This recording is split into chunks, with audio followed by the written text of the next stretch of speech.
بعض لوگ کہیں گے کیونکہ امت کو دین کی طرف بلانا ہے لہذا کسی اہل بدعت کے پیچھے پڑھ لو، ملحد کے پیچھے بھی پڑھ لو، کیوں ان کو جوڑنا ہے، جوڑیں گے تو جنت میں جائیں گے۔ یہاں دو باتیں اچھی طرح سمجھ لو۔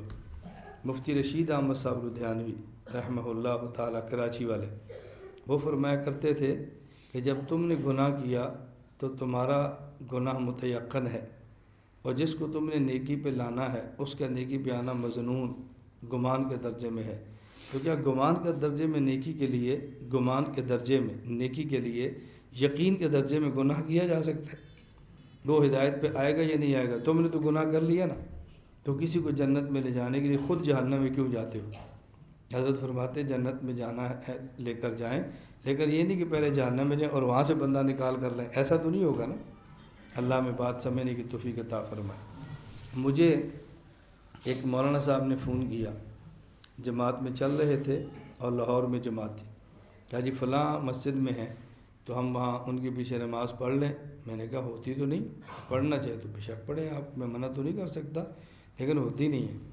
تو مجھے انہوں نے کہا جب وہ ان کے ساتھ نماز نہیں پڑھیں گے تو ان کو جوڑیں گے کیسے؟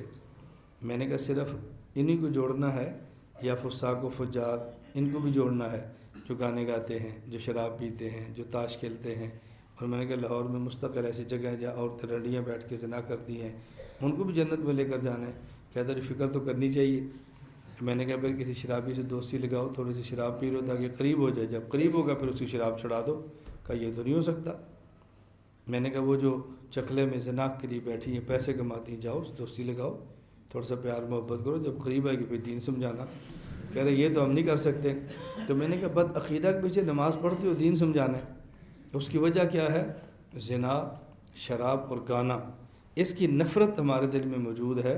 ہم کسی کو دین پہ لانے کے لیے، شراب پینے کے لیے، زنا کرنے کے لیے اور گانے سننے کے لیے تیار نہیں ہیں، لیکن چونکہ بد عقیدگی کی نفرت دل میں نہیں ہے، اس لیے ہم کسی بندے کو دین پہ لانے کے لیے بد عقیدے کے پیچھے کھڑے ہو کر اپنی نمازیں خراب کرنے کے لیے تیار ہو جاتے ہیں۔